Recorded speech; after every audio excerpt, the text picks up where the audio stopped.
তোমাকে কি বলবো সুলতা, সেই স্মৃতি আজও আমার মনে আছে। হ্যাঁ, তা সুরেশ্বর রায়ের সেই স্মৃতি মনে ছিল, মনে থাকবারই কথা। তখন তার জীবন যৌবন এক নতুন পথে চলেছে। যৌবনের স্মৃতি আমরা বোধহয় মনেই রাখি, ঠিক ভুলতে পারি না। নমস্কার, আমরা শুনছি তারাশঙ্কর বন্দ্যোপাধ্যায়ের লেখা উপন্যাস কীর্তি হাতের কর্চা। নতুন বছরে সবাইকে সুস্বাগতম। সবাই আশা করছি ভালো আছেন, আগামী দিনেও ভালো থাকবেন, এই কামনা করে শুরু করছি আজকের পর্ব।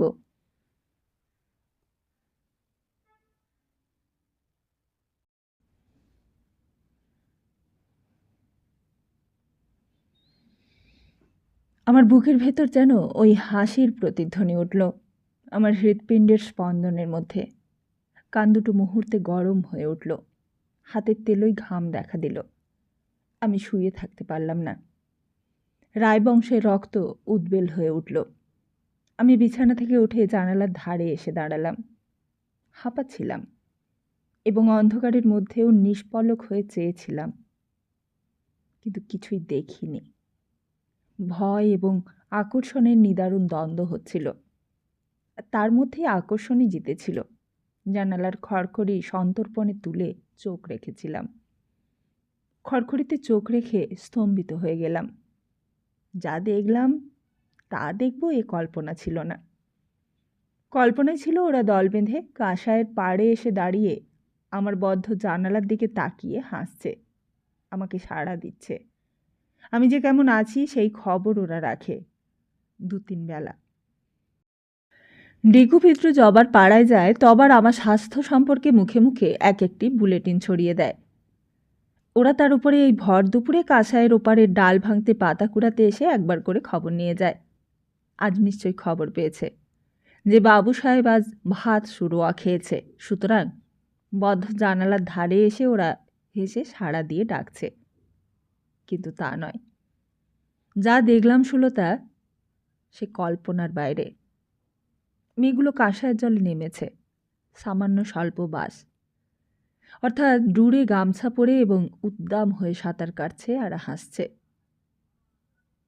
রবীন্দ্রনাথের কাশীর মহিষী করুণার যৌবনোচ্ছল শত সখীর মতো ব্যাপার।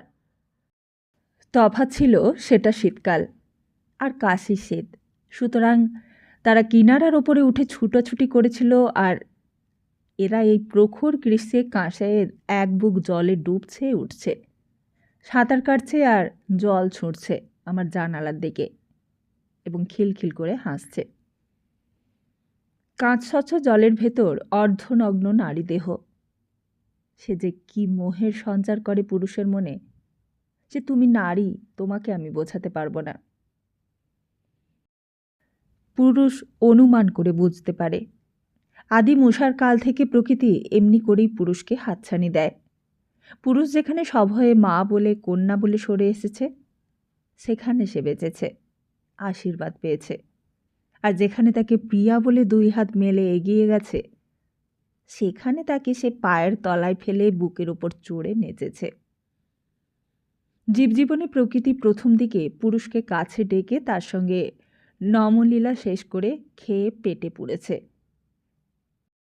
তবু সেই কাল থেকেও তো পুরুষের এই সর্বনাশের মোহে তার পেছনে ছোটা শেষ নেই। বুকের রক্ত তোলপাড় করে উঠল আমার। তোমাকে দেখে কখনো এই মোহ জাগেনি। এমনকি এই সেই শেফালির ঘরে টাকা দিতে গিয়েছিলাম, ওদের পাড়ায় পথের মেয়েকে টাকা দিয়ে তাদের বিস্মিত করে দিতে চেয়েছিলাম, তাদের দেখেও এমন মোহ জাগেনি। দেহটা বোধহয় অবশ হয়ে যাচ্ছিল, মন মোহমগ্ন হচ্ছিল। হঠাৎই একটা দমকা বাতাসে জানালাটা সজোরে খুলে গিয়ে কপালে আমার আঘাত করলে কপালটা কেটে গেল। আমার মোহ ভেঙে গেল। আমি চোরের মতো ফিরে এলাম। কপালে রক্ত পড়ছিল। রঘুকে ডেকে বললাম, তুলো টিনসার আয়োডিনে ভিজিয়ে লাগিয়ে দিয়ে ন্যাকড়াটা বেঁধে দিতে। বসে ভাবতে ভাবতে গোপেশ্বরের কথা মনে পড়ল। শিউরে উঠলাম। নিজেকেই তিরস্কার করছিলাম, কঠিন তিরস্কার। অনেকক্ষণ পর মন শান্ত আর স্থির হলো। আমি কাজের অভাবে ওই পুরনো খাতাগুলোই দেখতে লাগলাম। উল্টাতে উল্টাতে এসে পড়ল রাজরাজেশ্বরের মুকুট খড়িদের পাতাটা। মিস্টার হ্যামিল্টন অ্যান্ড কোং, মোকাম কলিকাতা, মূল্য 1000 টাকা। কালিমায়েরও সোনার মুকুট ছিল, সেটা শুধুই সোনার, তাতে হিরে ছিল না, দামও কম ছিল।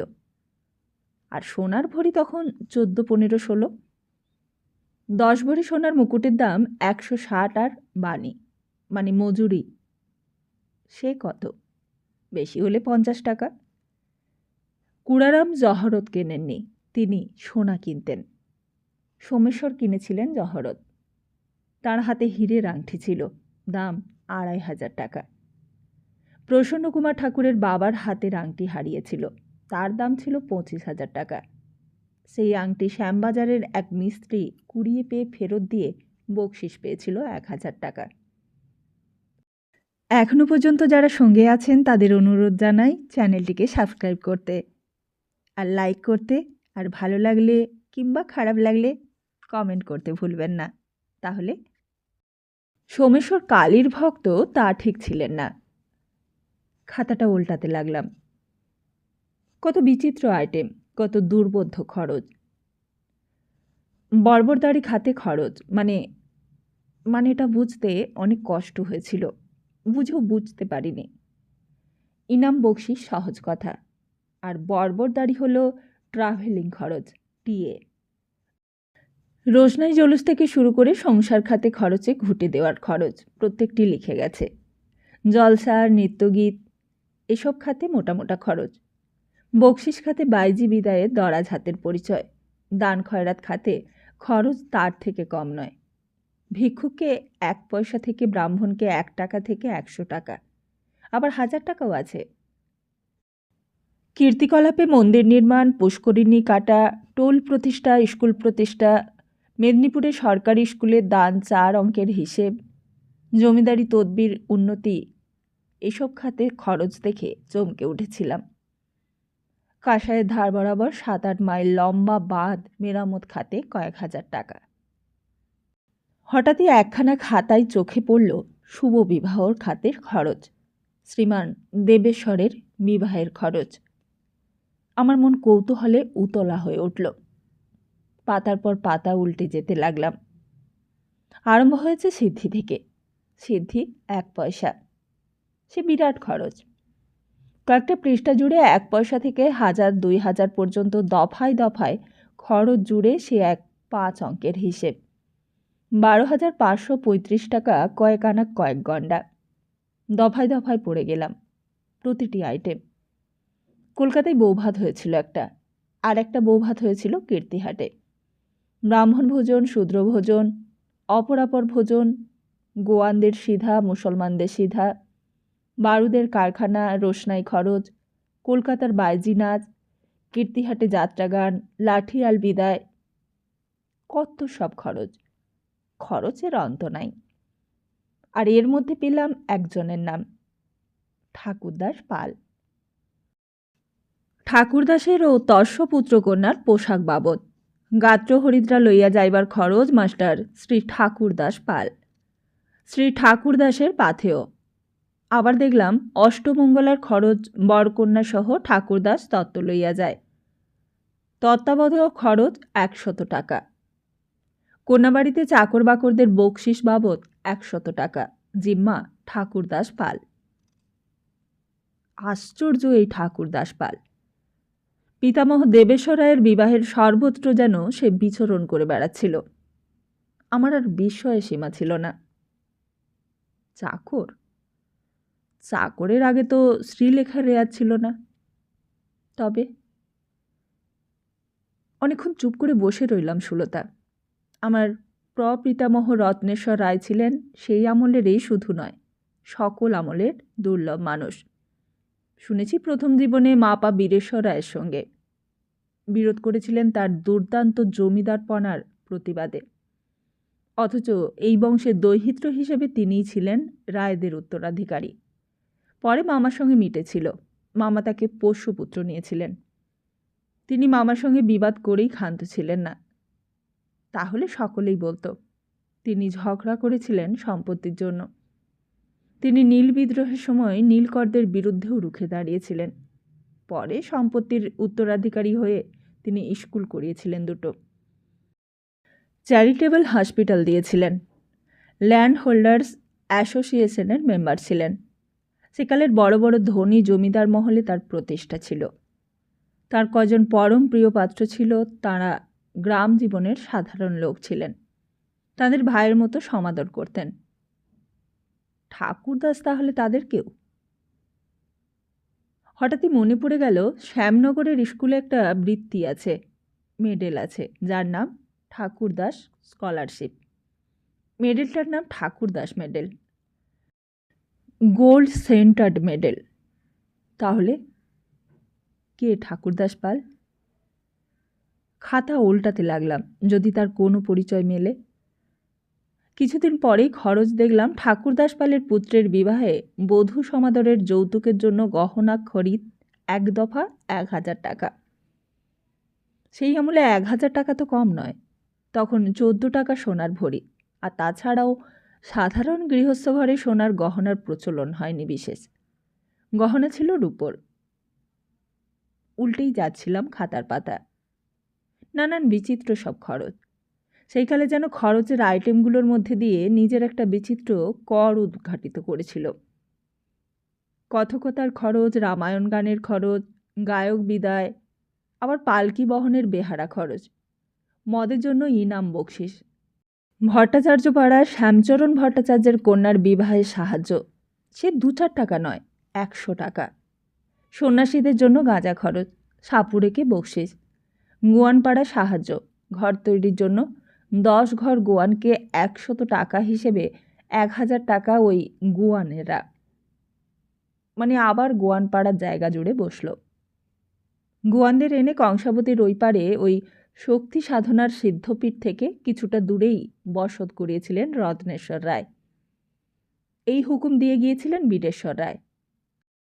সোমেশ্বরের পুত্র রত্নেশ্বরের দুর্দান্ত মামা, এবং রত্নেশ্বর তার পুত্রও বটেন পোষ্যপুত্র হিসেবে। অতীতকালের স্বপ্নের মধ্যে একটা বেলা যেন কোথায় কোন দিক দিয়ে কেটে গিয়েছিল, সেটা ঠিক জানা ছিল না। অনেকক্ষণ ওই গোয়ানপাড়ার দিকেই আমি তাকিয়েছিলাম। ওদের পাড়ায় যায়নি কোনো দিন, ওদের সঙ্গে ভালো করেও কথা বলিনি, ওদের দিকে ভালো করে তাকাইও নি। তবে দেখেছি বই কি, শুধু দেখাই নয়, একটা আকর্ষণী বন্ধন যেন বেঁধে ফেলেছে। ডিক্রুজ রোজারোজিরাও আমার পেয়াদা হিসেবে কাজ করেছে। কথাবার্তায় হিন্দি টান আছে, হিন্দি উর্দু মেশানো বিচিত্র এক বাংলা। ওরা নাকি পর্তুগিজদের বংশ। গোয়া থেকে ওদের নিয়ে এসেছিলেন গোলন্দাজি করবার জন্য। এনেছিলেন হিজলির নবাব। মহিষাদলের গর্গ বাহাদুরও কিছুই এনেছিলেন, বাস করিয়েছিলেন। সেসব ইংরেজ আমলের আগেই।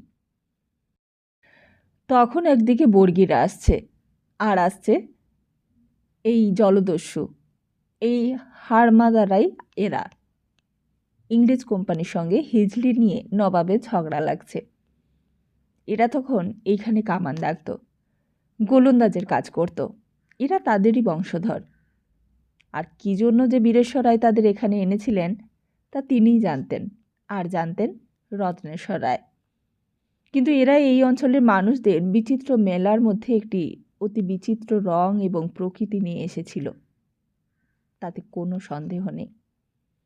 এদেশে এতকাল বাস করে তার সবই একে একে এখানকার জলে, বাতাসে, রোদে মুছে মুছে প্রায় একই হয়ে এসেছে। তবু কিছু বৈচিত্র্য এখনও আছে। সে মুখে আছে, চোখে আছে, চুলে আছে, আর কারুর কারুর বা রঙেও আছে। একটা পিঙ্গল আভা ফুটে বেরোয়। চোখে বস্ত্রাদি উগ্রতা, এবং চোখের তারায় পিঙ্গল আভা আছে। প্রচুর মদ খায়, নিজেরাই চোলাই করে। মেয়েরা উগ্র অপকর্ষ প্রসাধন করে, নির্লজ্জের মতো হাসে। একটা করে জামা পরে। বুড়ি মেয়েরাও এখনও সেমিজ ধরনের ফ্রক বা গাউন পরে। আবার তরুণীরা আঁটোসাঁটো করে কাপড় সর্বাঙ্গে জড়িয়ে দেহভঙ্গিমাকে যথাসাধ্য প্রকট করে এই দেশের মেয়ের মতো ঝুড়ি কাখে কাঠকুটো ভেঙে বেড়ায় এবং নদীর ধারে কয়েকজন একসঙ্গে জুটলেই গলা মিলিয়ে গান গায়, নির্জন প্রান্তরে কিংবা জঙ্গলের ভেতরে। তিলেক দাঁড়াও হে নাগর, নয়ন ভরিয়া তোমায় দেখি। তা সে নাগর ব্রজের কানায়, তাও তারা জানে। বাইবেলের কথা সামান্যই জানে, আর ওই সামান্যই তাদের গভীর শ্রদ্ধা। মেরি বলে কপালে বুকে আঙুল ছোঁয়ায়। বিবি মহলের নিচেই কাঁসায়, তার ওপারে জঙ্গলের মধ্যে থেকে কাঁসাইয়ের কিনারায় এসে কতদিন ওরা দাঁড়িয়ে সমস্বরে গেয়ে যায়। তিলেক দাঁড়াও হে নাগর। কোনো ক্রমে যদি আমার দেখা পায় সুলতা, তবে খিলখিল করে হেসে ওরা ওর গায়ে ঢলে পড়ে। আমি কখনো বিরক্ত হই, আবার কখনো খুশি হয়ে হাসি। তার ওপর আজ যেন দারুণ মোহে পড়ে গেছি। আজই দুপুরে তাদের অর্ধনগ্ন দেহের সাঁতার দিতে দেখে কিছুক্ষণের জন্য যেন জগতের আদিম যে উষার পুরুষ এবং প্রকৃতি নর এবং নারী রূপে এসে দাঁড়িয়েছিল, সেই উষাকে আমি প্রত্যক্ষ করেছি। সেদিন চোখে ওদের সেই আগেকার কালের আসল চেহারাটা কল্পনা করে মনে আবার একটা রং ধরিয়েছিলাম। সেকালের ওদের একটা পোশাকও মনে মনে ছবি আঁকিয়ে আমার মনে ভেসে উঠেছিল। আজকাল যারা ব্র্যান্ড বাজায়, তাদের যেই ধরনের বিচিত্র পোশাক, সেই পোশাক পরিয়েছিলাম ওদের পুরুষদের, এবং মেয়েদেরও এমনি একটা ঢঙের পোশাক ও চুল বাঁধার ঢং মনে মনে ছকতে ছকতে এসে আবার দাঁড়িয়েছিলাম কাঁসাইয়ের ধারে বিবি মহলের দক্ষিণের খোলা বারান্দাটায়। তাকিয়েছিলাম ওই পারে জঙ্গলের পশ্চিম ধার ঘেঁষে একটা ঢিলার ওপর ওদের গ্রামটার দিকে। মধ্যে মধ্যে জঙ্গলের কোলে নদীর কিনারাটার দিকেও তাকাচ্ছিলাম, ওই মেয়েগুলোর প্রত্যাশায়। ওদের দেখতে ইচ্ছে হচ্ছিল। ইচ্ছেটা ঠিক কথা নয়, কথাটা হলো বাসনা। ওদের ভালো করে দেখতে পেলে মনে মনে পুরনো ছাদের পোশাক পরিয়ে একটা ছবি দাঁড় করানো যায়। কিন্তু ওদের সাড়া শব্দ অন্তত গানের সাড়া ছিল না। দূরে গ্রামটা থেকে গরুর ডাক শুনতে পাচ্ছিলাম, আর মনে হচ্ছিল ওদের ঘরের চালের ওপর কটা মোরগ গলা ফুলিয়ে লড়াইয়ের হাঁক হাঁকছে। মধ্যে মধ্যে কুকুরের ঝগড়ার শব্দ উঠছে, আর একটা মানুষের আভাস। কখনো কখনো একটা তীক্ষ্ণ নারী কণ্ঠ, ঠিক কি বলছে বোঝা যায় না। স্বরটা চিলের ডাকের মতো ছড়িয়ে পড়ছে। মনে আছে সুলতা, নদীর জলে তখন বিকেলের হলদে রোদের ছটা পড়ে রঙিন ঝকমকানি উঠেছে। কাঁসায় জোয়ার আসে নিচের দিকে, এত দূর আসে না। ওপারের বন উজ্জ্বল রোদে ঝলসাচ্ছে। পাখির ডাক উঠছে প্রচুর, কলকলো কলকলো কিচিমিচি। কিন্তু সব আমার কাছে নিঝুম মনে হচ্ছে ওই মেয়েগুলোর সমবেত কণ্ঠস্বর গানের অভাবে আর হাসির খিলখিল শব্দের অভাবে। এবং মনে হচ্ছে সামনের এই ছবিটা শুধুই ব্যাকগ্রাউন্ড, কটা মেয়ের ছবির অভাবে অসম্পূর্ণ। এমন সময় পেছন থেকে শুনলাম সরল মধুর কণ্ঠ, আমার মেজদির। মেজদি পেছনে এসে দাঁড়িয়ে বলছেন, কি রে, এই দুপুরে এই বারান্দায় রোদ মাথায় করে দাঁড়িয়ে আছিস? তোর মেজদাদু পাখিটার ডাক উঠেছে নাকি? ফিরে তাকিয়ে বললাম, না। তবে মেজদিকে দেখে রসিকতা করতে ইচ্ছে হলো। গোয়ানপাড়ার মেয়েগুলোর গান শুনবো বলে দাঁড়িয়ে আছি। সে আমি বেশ বুঝেছি, কিন্তু ওসব কেন বলতো? গোয়ানপাড়ার মেয়ে পাখিগুলোই তো বেশি রে, ওই সুরে ভুলিস না। ওখানকার পুরুষগুলো মোরগা, গলা ফুলিয়ে লুড়ুয়ে হাঁক ছাড়া ডাক জানে না, আর সবই লুড়ুয়ে মোরগা, খুন খারাপিতে সিদ্ধহস্ত। মাসে 2-4টে কাটাকাটি ওরা করেই। ওদের পিদ্রু গোয়ানের গল্প শুনেছি, গায়ে কাঁটা দেয়। কি বার, আমার শ্বশুরের দাপে বাঘে বলদে জল খেত। সেই কিনা তার ছেলেবেলার সাগরেদ ভক্ত প্রিয় পাত্র ঠাকুরদাস পালকে দিনে দুপুরে ওই কাঁসাইয়ের পাড়ের ওপর এই এত বড় ছোরা বুকে বসিয়ে দিয়েছিল। মরে গেল ঠাকুরদাস পাল, বলতে গেলে আমার শ্বশুরের চোখের সামনেই। শুনেছি নাকি তার ঘরেই দুজনের কথা কাটাকাটি শুরু হয়, আর সেখান থেকে বেরিয়ে কাছারির বাইরে গিয়ে ওই খানিকটা নদীর ধার পর্যন্ত গিয়েই ঠাকুরদাস হাত চেপে ধরলে। আর অমনি শুনেছি নাকি ঘোড়া দরনে রক্ত পড়ছিল। গোয়ানটার কি হলো? তার অবশ্যই ফাঁসি কিংবা দ্বীপান্তর কি হয়েছিল, সে আর ফেরেনি। লোকটা ডাকাত ছিল। তার মেয়েটা, ওই যে হলদি বুড়ি, ওকে তো দেখেছ। সেই ভাসুরপোষ শ্রাদ্ধের সময় এসে তোকে আর বৌমাকে সেলাম দিলে। সালাম পৌঁছে হুজরাইন, আমার ছোটা হুজুর। সে বললে, হমি লোক তো হিয়া পাতা পেড়ে নেই খাবো মালিক, আমরা তো হিন্দু নেহি, হমি লোক কিরিস্তান, আর হারমাদ আমরা। মনে পড়ল সুরেশ্বরের। বুড়িকে দেখেছিল বাবার শ্রাদ্ধের সময়। অনেকটা বয়স বুড়ির, রংটা সত্যিই ফর্সা, মাথার চুলগুলো সনের মতোই সাদা হয়ে গেছে প্রায়। চোখ ও গৌরবর্ণ, মুখখানার দাগে দাগে একটা মাকড়সার জাল আঁকা হয়ে গেছে। চোখ দুটো বেড়ালের চোখের মতো কটা কিংবা পিঙ্গল। পরনে ছিল একটা সেমিজের মতো ছিটেন গাউন, অর্থাৎ তার গাউনত্ব ছিল না, কিন্তু সেটা তার তোলা পোশাকি গাউন ছিল। সেদিনের বিশেষ ক্ষেত্রে তাদের বাড়ি আসবার জন্যই পরে এসেছিল, সেটা বোঝা গিয়েছিল। তাতে ন্যাপথলিনের গন্ধ ছিল। মেজ ঠাকুমা বলেছিলেন, পিদ্রুর সাজা হলে গোয়ানপাড়ার সকলের, মানে ওই গায়ে সকলে, আর ওকে আর ওর মাকে তাড়াবার জন্য বলেছিল আমার শ্বশুরকে। কিন্তু তার বিচার ছিল অতি ন্যায্য। তিনি তো তাড়াননি, বরং রক্ষে করেছিলেন। আর বলেছিলেন, যা করেছে পিদ্রু করেছে, তার জন্য ওদের সাজা কেন হবে? আর সেই জন্য হলদি রায়বাড়ির অবস্থা এত হীন হলেও খাতির না করে পারে না। তবে তোমাদের, মানে ভাসুরের বংশের ওপর খাতির অনেক বেশি। তার মানে জানো কি? ঠাকুমা হেসে বললেন, আমার ভাই তোর মেজ ঠাকুরদার কাছে শোনা। তিনি বলতেন দাদার চেহারা ছিল কন্তর্পের মতো। আর তাই বা কেন, কন্তর্পের চেয়েও অনেক বেশি। কন্তর্প তো কোমল কিশোর বা যুবক, দাদা ছিল বীরের মতো চেহারা, এই লম্বা, আর তেমনি তেমন চোখ, রং, আর তেমনি তার বুকের ছাতি। তাকে দেখে ওই হারামজাদিদের লালসার অন্ত ছিল না।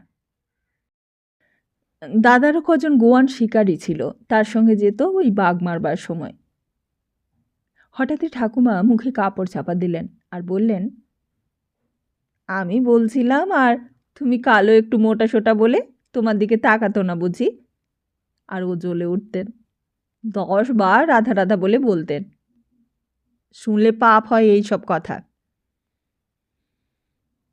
সুরেশ্বর চিন্তার রাজ্য থেকে ফিরে এসে মেজ ঠাকুমার সঙ্গেই মুখোমুখি দাঁড়িয়েছিল, উপভোগ করছিল এই আশ্চর্য সেই কেলে অথচ সর্বকালের মাধুর্যময়ী এই রূপসী ঠাকুমাটির কথাগুলি শুনে। উত্তরে নিজেও রসিকতা করবার লোভ সামলাতে পারেনি, তাই বলেছিল, তা তুমি বুঝি তাকে পাহারা দিতে? হলদিদের দল যখন আসতো ছাতে উঠেও গোয়ানপাড়ার দিকে তাকাতে দিতে না? হেসে উঠলেন মেজ ঠাকুমা, আর সঙ্গে সঙ্গে উত্তর দিলেন, যেন ঠোঁটের ডগায় উত্তরটি উদ্যত হয়েছিল। সেটা তোকে সাবধান করা দেখে বুঝতে পারছিস না? সেজন্যই তো বলছি, ভেতরে চল। মনসার কথায় আছে, মনসা যেন বেটিকে বলেছিলেন, সব দিক পানে তাকিও না, দক্ষিণ দিক পানে তাকিও না। তোর দাদু ছিলেন কালো, এবং আমি যেই কালে তারে পেয়েছিলাম সেকালে তিনি বুড়ো হয়েছিলেন।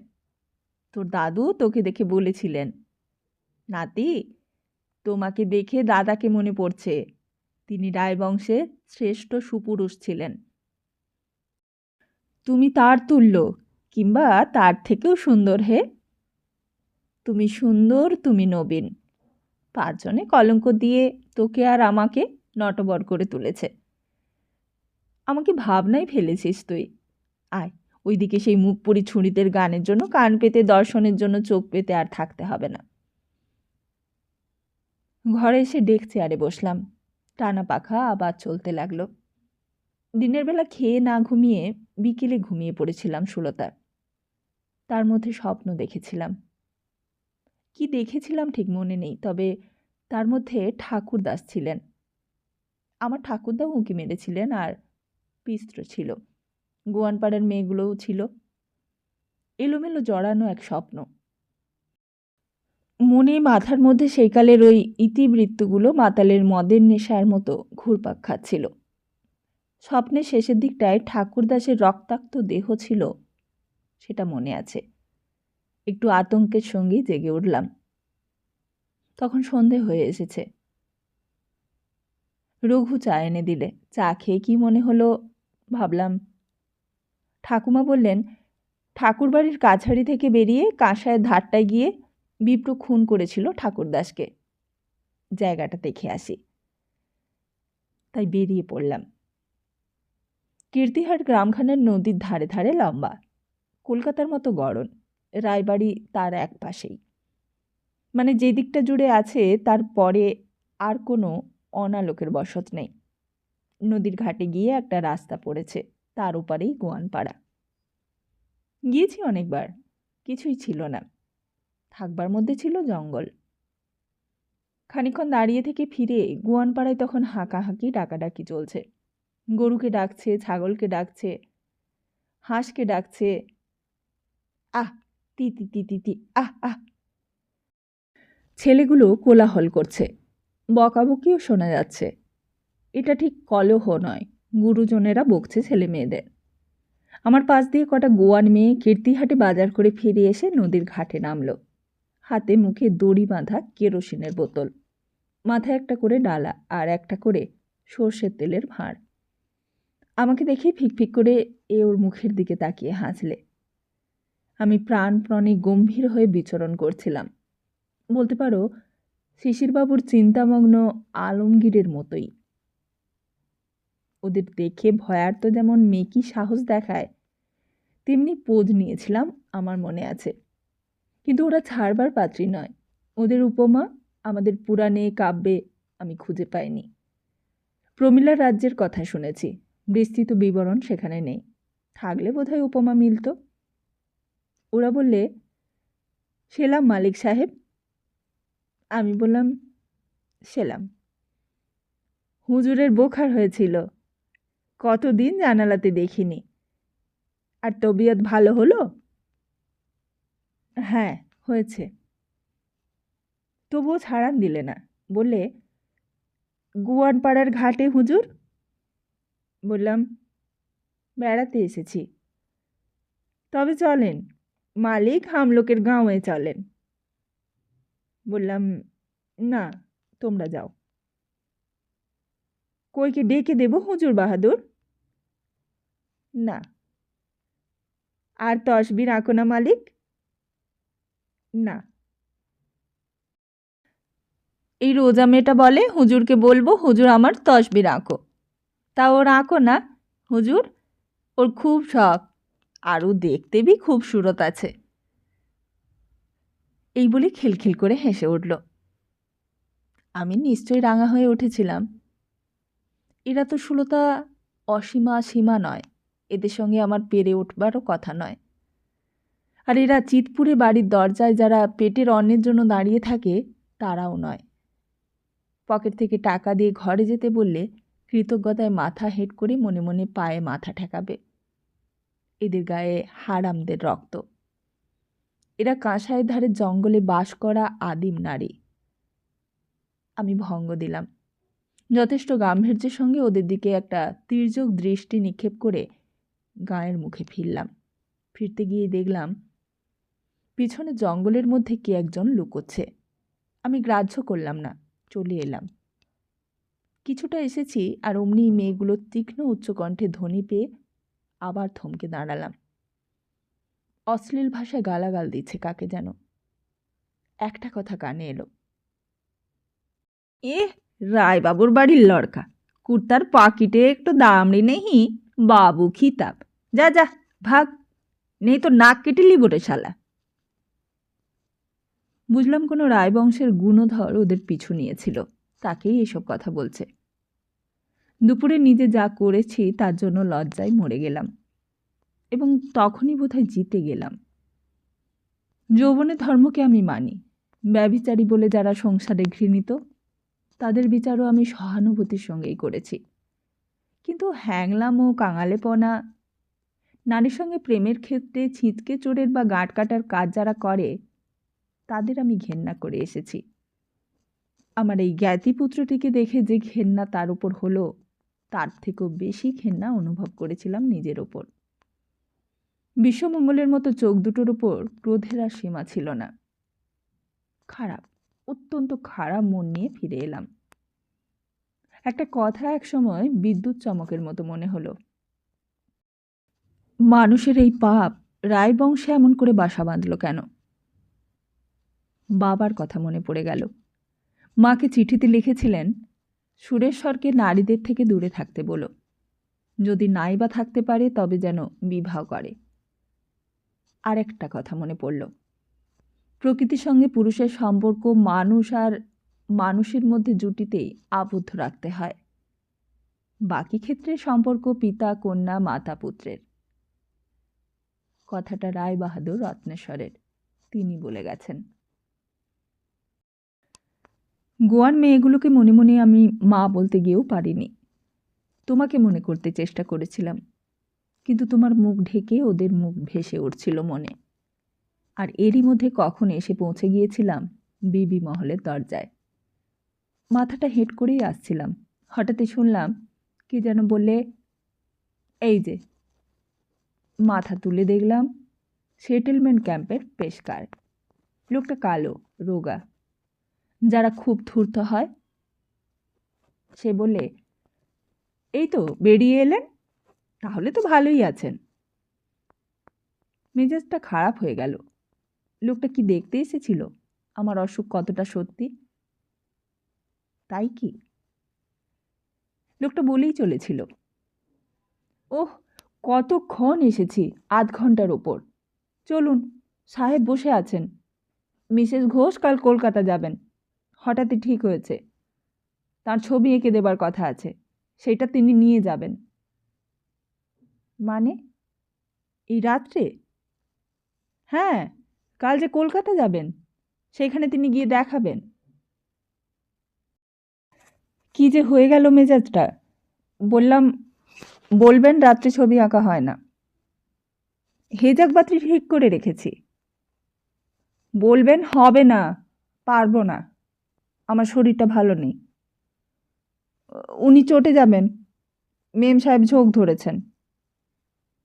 তাহলে চড়তে বলবেন, বিরক্ত করবেন না।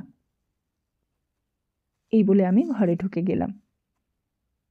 সুরেশ্বরের নিজস্ব কর্মচারী ঘোষাল, হরচন্দ্রেরই ভাইপো। সে বললে, কথাগুলো একটু কড়া হয়ে গেল। তার মুখের দিকে তাকিয়ে সুরেশ্বর বললে, তা হোক। নায়েব বললে, পরশু থেকে কীর্তিহাটে বুজরদ হবে আর ঢোল পড়ল, সাহেব নিজে করবেন। তা করুন, আপনাকে হায়রানি করবে এই আর কি। কিসের হায়রান করবে? সঙ্গে সঙ্গে রোদে রোদে ঘোরাবে হয়তো বা আমাদের কথাও শুনবে না। সত্যের ঘরে ওরা যা বলবে তাই লিখবে। ওদের তো অনেক লম্বা হাত। ঠিক আছে, আপনি কাগজপত্র ঠিক করে রাখুন, থাকলে দেখাবেন, আর না থাকলে বলবেন কাগজ নেই। অন্যে যা বলছে তাই লিখুন। তারপর তো মুন্সেফ কোর্ট, ডিস্ট্রিক্ট কোর্ট আর হাইকোর্ট আছেই। নাহেব চুপ করে রইলেন। কথাটা যেন ঠিক তার মনোপুত হলো না। সে একটু চুপ করে থেকে মাথা চুলকে বললে, একবার চলুন না সাহেবের কাছে, গিয়ে বলবেন, দেখুন লোকজনের সামনে পেশকার আপনাকে এইভাবে অপমান করে কথা বললে। সুরেশ্বর একটু রুক্ষভাবেই বললে, না। নায়ক চলে গেল। সে বিবি মহলের সেই চারিপাশ খোলা ছাদওয়ালা বারান্দায় ঘুরতে লাগলো। মনটা তিক্ত হয়ে উঠেছে। মনে হচ্ছে এইসব ওদের দানপত্র করে চুকিয়ে দিয়েই চলে যায় সে। তাহলে এই হরেন ঘোষ নামক সেটেলমেন্টের হাকিমের লম্বা হাতটিও তার নাগাল পাবে না। সে তখন ঠাকুরদাস পালকেও ভুলে গিয়েছিল। ইচ্ছে হচ্ছিল হুইস্কির বোতল এক্ষুনি সে খোলে এবং তারপর বাজনা বাজায়। রংতুলির মতো বেহালাও তার সঙ্গেই এনেছে, কিন্তু এই বাজনাটা তার লোকজন থাকলে যেন নিজের কাছেই বিশেষ জমে না, বিশেষ করে এখানকার লোকজন। সেই বাপের শ্রাদ্ধ থেকে এই পর্যন্ত তার 3 বার আসা হলো। এখনো পর্যন্ত বলতে গেলে গ্রামের লোকের কাছে সে অপরিচিতই। এদের যা স্বভাব চরিত্র সে তার বাবার শ্রাদ্ধের সময় এসে দেখেছিল। সেটা একান্তভাবেই লোভ, আর খানিকটা লোভ, আবার খানিকটা এক ধরনের ক্ষুধা, রক্তমাংসের দেহের ক্ষুধা। কিন্তু এইবার এসে আরও গভীর এবং ভয়াবহ চেহারা দেখেছে।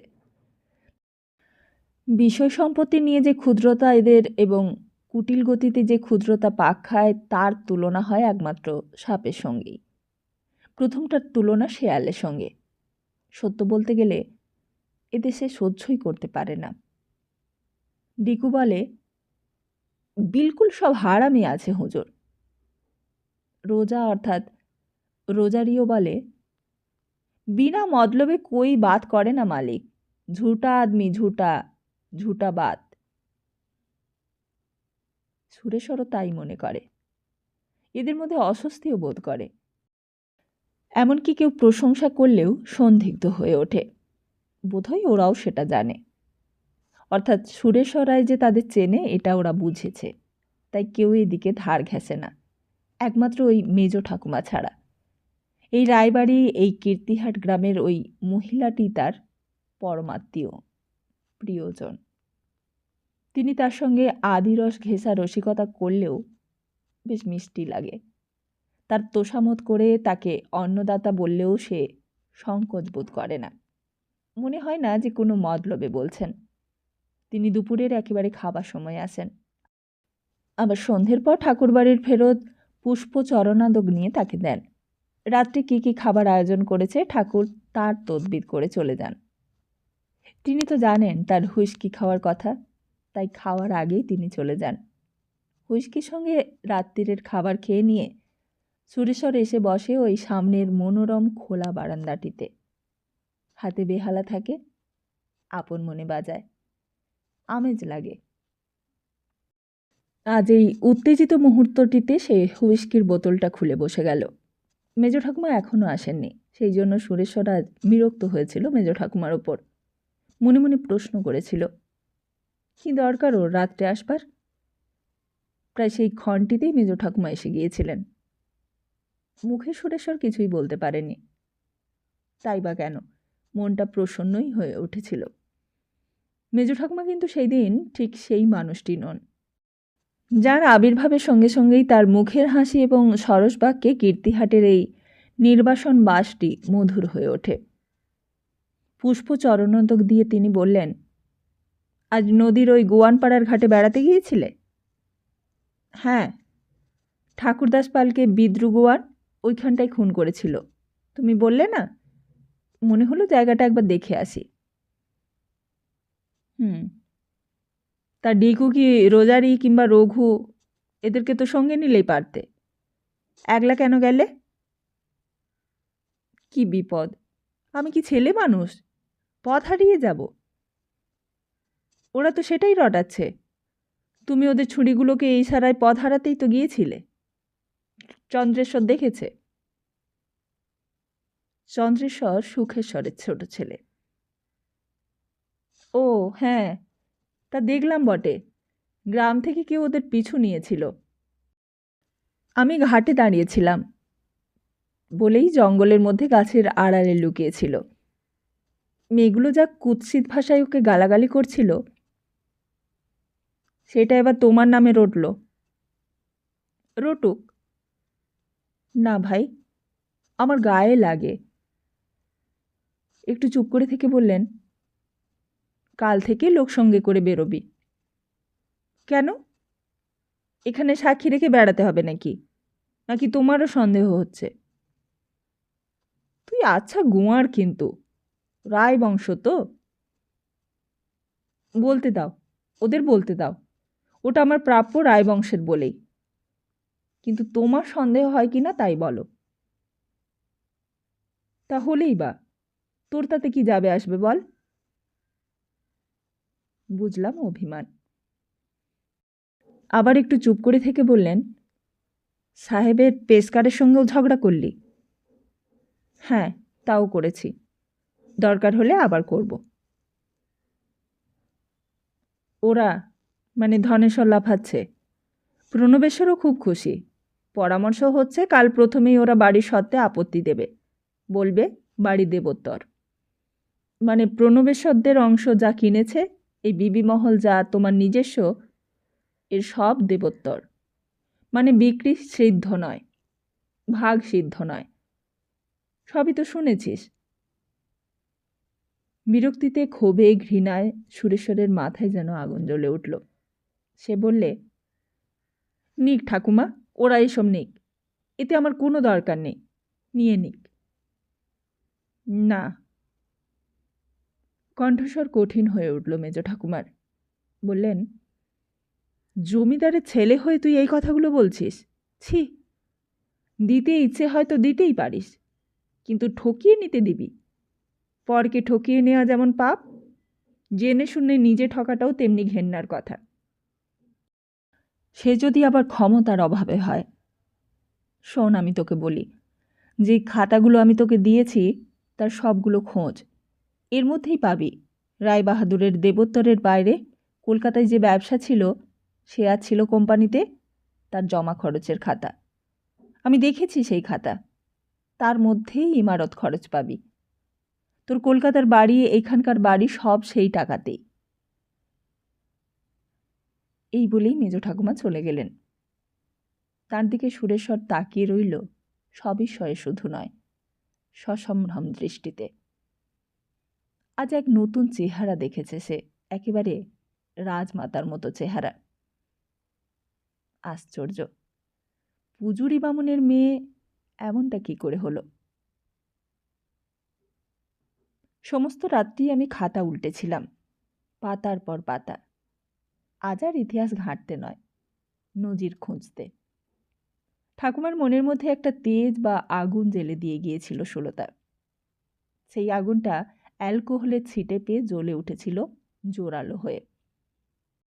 ওদের রায়ত কেনা মেরামত করানো ভিতর বাড়িটা ঠকিয়ে নেবে।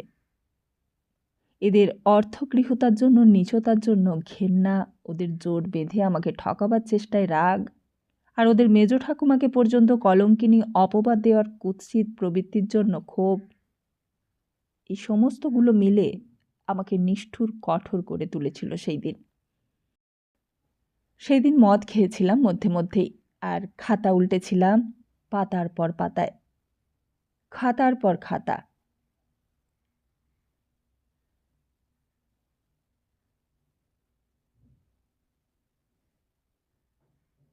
তাহলে আজকের মতো এখানেই শেষ করছি।